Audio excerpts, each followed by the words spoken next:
पहिलो डोज कोभिशिल्डको खोप लगाएकालाई दोस्रो डोज एस्ट्राजेनेकाको लगाइने, दुध बिक्री नभएपछि गाई भैँसीलाई नै खुवाउनु पर्ने बाध्यतामा किसान। कोरोना संक्रमणको तेस्रो लहरको पूर्व तयारी सुरु गरिएको स्वास्थ्य मन्त्रीको भनाई, दिउँसो पसल खोलेको भन्दै भाटभटेनी कोटेश्वरका म्यानेजर पक्राउ। हवाई इन्धनको मूल्य घटेसँगै निगमले घटाए उडान भाडा। पाकिस्तानमा 2वटा रेल जुधेर भएको दुर्घटनामा कम्तीमा 30 जनाको मृत्यु। अब गलत समाचार दिने जुनसुकै मिडियाप्रति प्रेस काउन्सिल कडा रूपमा प्रस्तुत हुने। राति माछा मार्न गएका बोटेको गोहीको आक्रमणबाट मृत्यु।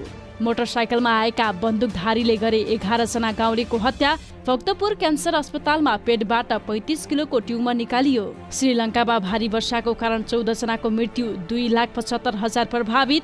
मेलम्ची आयोजना आफ्नो पालामा सम्पन्न भएको देखाउन हतारमा उद्घाटन गर्दा समस्या। राउटे बस्तीमा अन्य समुदायको व्यक्ति जान रोक लगाइयो। देशभर पछिल्लो 24 घण्टामा थप 4,772 जनामा कोरोना भाइरस संक्रमण पुष्टि, 92 जनाको मृत्यु। र ओलीको एकता प्रस्ताव सत्ता टिकाउने चाल मात्र भएको नेपाल खनाल पक्षको निष्कर्ष। नमस्कार, म गंगा विश्वकर्मा। सदा जस्तै आज पनि देश विदेशका ताजा समाचार लिएर उपस्थित भइसकेको छु। सबैजना घरभित्र नै सुरक्षित भई हाम्रो भिडियोलाई अन्तिमसम्म हेरी कोरोना लकडाउन र देश विदेशको यो जटिल परिस्थितिबारे आफ्ना मनमा लागेका कुरा निधक्कसँग कमेन्ट बक्समा लेखेर छोड्नुहोला। साथसाथै तपाईहरू कुन ठाउँबाट हामीलाई हेर्दै हुनुहुन्छ त्यो पनि कमेन्ट गर्नुहोला। यदि हाम्रो channel social news Nepal subscribe गर्नुभएको छैन भने सब्स्क्राइब गरी बेल आइकनमा पनि थिचिदिनुहोला। अब समाचारतर्फ। सरकारले कोभिड-19 विरुद्धको खोप कोभिशिल्डको दोस्रो मात्रा खोपको सट्टामा एस्ट्राजेनेका खोप लगाउने भएको छ।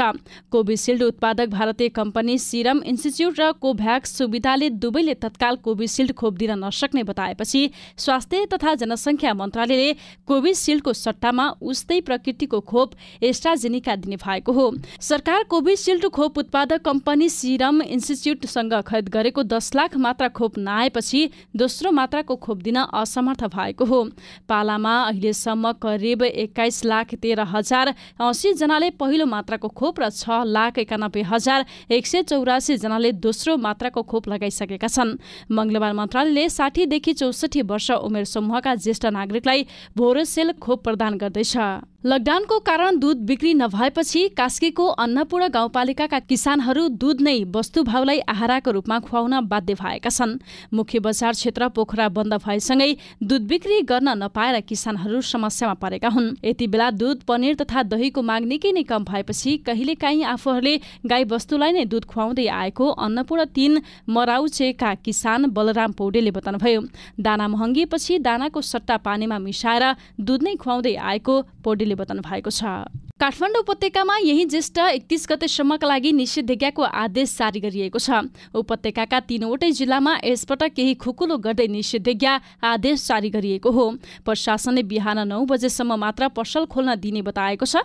यसैबीच प्रहरीले दिउँसो पनि पसल खोलेको आरोपमा कोटेश्वर स्थित भाटभटेनी डिपार्टमेन्ट स्टोरका म्यानेजर सागर गुरुङलाई पक्राउ गरेको छ। दिउँसो पनि खुला राखेको सूचना पाएपछि काठमाडौँका सहायक प्रमुख जिल्लाधिकारी उमाकान्त अधिकारी नेतृत्वको टोली अनुगमनका लागि कोटेश्वर स्थित भाटभटेनी डिपार्टमेन्ट स्टोर पुगेको थियो। नेपाल आयल निगमले अन्तर्राष्ट्रिय हवाई इन्धनको मूल्य घटाएसँगै सरकारी स्वामित्वमा सञ्चालित नेपाल वायुसेवा निगमले उडान भाडा दर घटाएको छ। महँगो हवाई इन्धनका कारणले नेपालको पर्यटन उद्योगमा परेको नकारात्मक प्रभाव तथा अन्तर्राष्ट्रिय जगतमा नेपालको प्रतिष्ठामा असर परेको भन्दै निगमका महाप्रबन्धक डीम प्रकाश पौडेलले हवाई इन्धनको शुल्क घटाउन आग्रह गर्दै आउनु भएको थियो। नयाँ मूल्य अनुसार अब वाइड बडी जहाजको चार्टर तथा कार्गो उडानको भाडा दर प्रति घण्टा अमेरिकी डलर 13,460 कायम गरिएको छ। यसअघि उक्त जहाजको भाडा दर 15,520 डलर रहेको थियो। आयल निगमले वाइड बडी जहाजको भाडा दरमा 2,060 डलर घटाएको हो। यसैगरी निगमसँग रहेको न्यारो बडी जहाजको भाडा दर प्रति घण्टा 6,580 बनाइएको छ। यसअघि उक्त जहाजको भाडा दर 7,710 रहेको थियो। निगमले उक्त जहाजको भाडा दर 1,103 डलरले घटाएको छ। नेपाल आयल निगमले आइतबार राति 12 बजेदेखि लागू हुने गरी हवाई इन्धनको मूल्य घटाएको हो।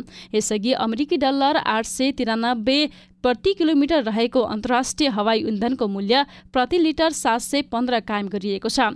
निगमले एकै पटक प्रति किलोमिटर अमेरिकी डलर 178 को मूल्य घटाएको हो। पाकिस्तानको दक्षिणी क्षेत्रमा सोमबार बिहानै 2वटा एक्सप्रेस रेल जुधेर भएको दुर्घटनामा कम्तीमा 30 जना यात्रुको मृत्यु भएको छ। स्थानीय अधिकारीहरूका अनुसार उद्धारकर्मी एवं स्थानीय गाउँलेवासीले रेलका डब्बामा च्यापिएका घाइते एवं मृतकका शव बाहिर निकालेका छन्। मिल्लात एक्सप्रेस रेलका डब्बाभित्र अझै पनि 15 देखि 20 जना यात्रु फँसेको बताइएको छ। सिन्ध प्रान्तको घोटकी जिल्लाका प्रहरी प्रमुख उमर टुफैलले डब्बाभित्र थुनिएका व्यक्तिहरू उद्धारका लागि चिच्याएको सुनिएको बताउँदै ठूला मेसिनको सहायताले भग्नावशेष पन्छ्याउने प्रयास भइरहेको जानकारी दिनुभयो। मिल्लात एक्सप्रेस रेल आफ्नो लिगबाट बाहिरसँगै सर सईद एक्सप्रेस रेलले ठक्कर दिएको थियो। मिल्लात रेल कसरी लिग बाहिर उछिटियो भन्ने बारेमा अनुसन्धान सुरु भएको छ। रेलवे अधिकारीहरूका अनुसार दुवै रेलमा करिब 1100 यात्रु सवार रहेका थिए। घाइते कतिपय यात्रुको स्वास्थ्य अवस्था निकै नै नाजुक रहेकाले मृतकको संख्या बढ्न सक्ने अधिकारीहरूले बताएका छन्। प्रेस काउन्सिल नेपालका नवनियुक्त अध्यक्ष बालकृष्ण बस्नेतले पत्रकार आचार संहिताको उल्लङ्घन गरी गलत ढङ्गबाट बनावटी समाचार बनाएर भ्रम छर्ने जुनसुकै मिडियाप्रति कडा रूपमा प्रस्तुत हुने बताउनु भएको छ। केही व्यतिथिका कारणले पत्रकार र गैर पत्रकार छुट्याउन गाह्रो भइरहेको तथा अनलाइनका नाममा खुलेका कतिपय पोर्टलहरूले विकृति फैलाएको भन्दै उहाँले अब अनुगमन कडाइका साथ गर्ने उल्लेख गर्नु भएको छ। उहाँले मुलुकमा बढ्दै गएको छाडा पत्रकारिताको अन्त्य गर्नु आफ्नो पहिलो प्राथमिकता हुने स्पष्ट पार्नुभयो। सञ्चार माध्यम र सञ्चारकर्मीको संख्या बढ्नु खुसीको कुरा भएको सुनाउँदै उहाँले पत्रकारले जिम्मेवार र मर्यादित भएर काम गर्नु अहिलेको आवश्यकता भएको बताउनु भएको छ। कोभिड-19 को महामारीका कारण सञ्चारकर्मीले अनेकन समस्या झेल्नु परिरहेको उल्लेख गर्दै उहाँले त्यसका लागि काउन्सिलले सहयोगी भूमिका निर्वाह गर्ने बताउनु भएको छ। उहाँले भन्नुभयो, पछिल्लो समय वास्तविक पत्रकारलाई काम गर्न मुस्किल भएको छ। अब काउन्सिल यसमा गम्भीर भएर लाग्नेछ। अहिले अनलाइन र युट्युबका नाममा समग्र पत्रकारितालाई नै बदनाम गर्ने काम गरिएको भन्दै अध्यक्ष बस्नेतले काउन्सिलले त्यस्ता व्यक्ति र संस्थामाथि निगरानी गर्ने स्पष्ट पार्नुभयो। चितवन राष्ट्रिय निकुञ्जको धुपघाट क्षेत्रमा गोहीको आक्रमणबाट एकजनाको मृत्यु भएको छ। मृत्यु हुनेमा भरतपुर महानगरपालिका 25 का 35 वर्षीय छन्नुराम बोटे रहेका छन्। निकुञ्जका सूचना अधिकारी लोकेन्द्र अधिकारीका अनुसार आइतबार साँझबाट बेपत्ता भएका बोटेको आज बिहान राप्ती नदीमा शव भेटिएको हो। राति माछा मार्ने क्रममा गोहीले बोटेलाई आक्रमण गरेको अधिकारीहरूले जानकारी दिएका छन्। निकुञ्जमा रातिको समयमा माछा मार्नु अवैध मानिन्छ। इजाजत प्राप्त व्यक्तिले तोकिएका साधनको प्रयोग गरेर मात्रै निकुञ्ज क्षेत्रमा माछा मार्न पाइने व्यवस्था गरिएको छ। नाइजेरियाको एक गाउँमा मोटरसाइकलमा आएका बन्दुकधारीहरूले अन्धधुन्द हमला गरेर 11 जना गाउँलेको हत्या गरेका छन्। शनिबार राति ती अज्ञात बन्दुकधारीहरू मोटरसाइकलमा चढेर आएका थिए। उनीहरूले एक गाउँमा प्रवेश गरेर गोली चलाउन लागेका थिए। शनिबार राति ती बन्दुकधारी र गाउँले बीच लामो समयसम्म झडप पनि भएको थियो। त्यसक्रममा त्यहाँका गाउँलेले पनि ती हमलाकारीहरूका विरुद्धमा जाइ लागेका थिए। गाउँलेले गरेको आक्रमण परेर बन्दुकधारीका तर्फबाट पनि केही मानिसको ज्यान गएको बताइएको छ। त्यहाँ भएको घटनाको बारेमा प्रहरीले अनुसन्धान थालेको बताइएको छ। ती बन्दुकधारी को हुन् र राति अकस्मात सो गाउँमा आएर किन हमला गरेका थिए भन्ने बारेमा केही बुझ्न सकिएको छैन। भक्तपुरको दुधपाटी स्थित भक्तपुर क्यान्सर अस्पतालमा शल्यक्रिया गरी आइतबार 32 वर्षीय सुकुम लामाको पेटबाट 35 किलोको ट्युमर निकालिएको छ। यसअघि अति जटिल रागहरूको शल्यक्रिया गरिए पनि यति ठूलो ट्युमर सफलतापूर्वक निकालिएको यो पहिलो पटक भएको अस्पताल प्रशासनले बताएको छ। अस्पतालका प्रशासन प्रमुख राजाराम तजेलका अनुसार कुसुम अस्पतालकी पुरानै बिरामी हुन्। उनलाई 1 वर्ष अघिदेखि नै पेटमा समस्या देखिएको थियो, तर लकडाउनका कारण उनको अस्पतालसँग सम्पर्क टुटेको थियो। साथै आर्थिक अवस्था कमजोर भएका कारण उनी घरमा नै रोग पालेर बसिरहेकी थिइन्।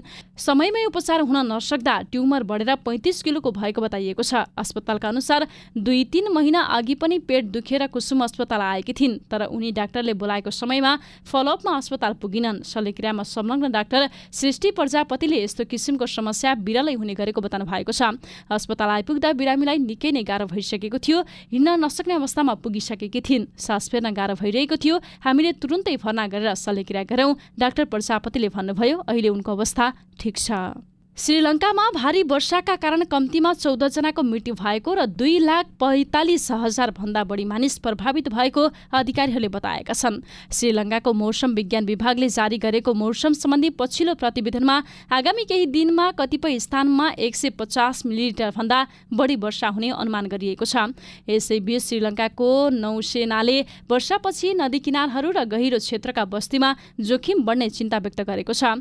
कोपुम्बुको बाहिरी इलाकामा रहेको सपनी सापु गासकाण्डा तेल प्रशोधन केन्द्रमा जान हिँडेका इन्धन गाडीहरूलाई बाढीले बगाउन सक्ने भनी यस पहिले चिन्ता व्यक्त गरिएको भए तापनि यो खतरा तत्कालै टरेको छ। शनिबार भारी वर्षापछि तेल प्रशोधन केन्द्रमा राखिएको ट्याङ्कीलाई पानीले बगाउने र यसका कारण जलचरलाई खतरा बढेको बताइएको थियो।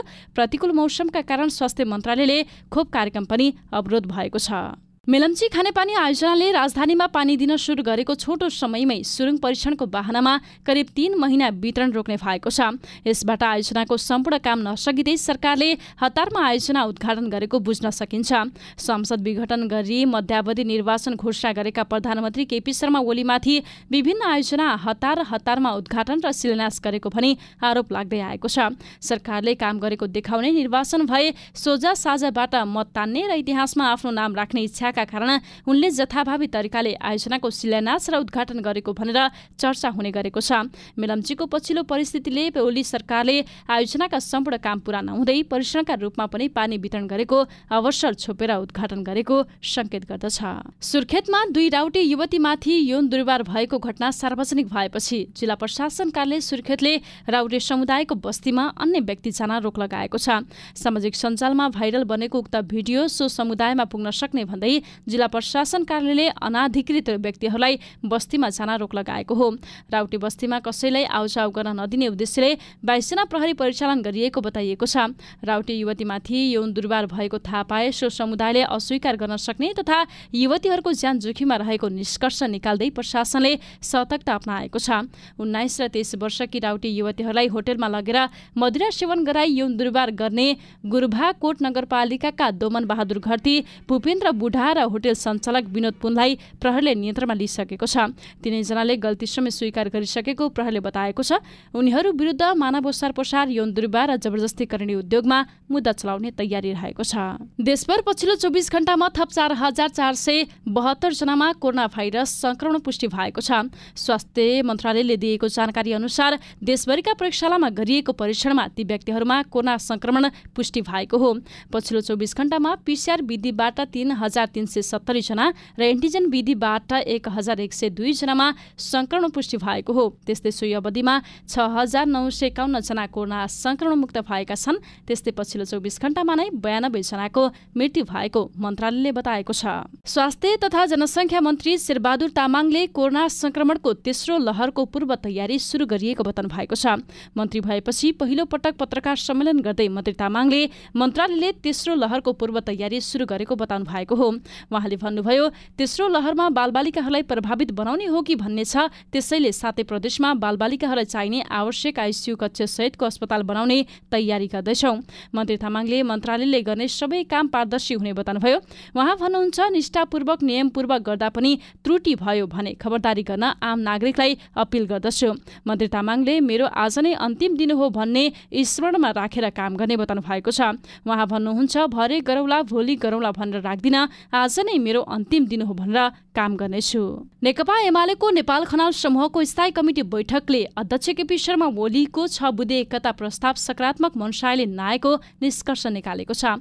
आज बसेको उक्त समूहको बैठकले एकता प्रस्तावको नियतमाथि शंका गर्ने ठाउँ रहेको निष्कर्ष निकालेको हो। नेपाल खनाल पक्षका नेता भीम रावलले एकता गर्ने मनसायले प्रस्ताव नआएको बताउनु भएको छ। यद्यपि उनले आफूहरू जहिले पनि एकताको पक्षमा रहेको स्पष्ट पारे। नेपाल खनाल समूहको स्थायी कमिटी बैठकमा नेताहरूले ओलीले सत्ता टिकाउने साल मात्र चलेको भन्दै सतर्क हुनुपर्नेमा जोड दिएका थिए। यद्यपि नेपाल खनाल पक्षले ओलीको एकता प्रस्तावको लिखित जवाफ सार्वजनिक गर्ने भएका छन्। कोरोनाबाट आफू पनि बचौँ, अरूलाई पनि बचाउँ। स्वास्थ्य सुरक्षाका मापदण्ड पूर्ण रूपमा पालना गरौँ। सबैजना घरभित्र नै सुरक्षित भई बसौँ।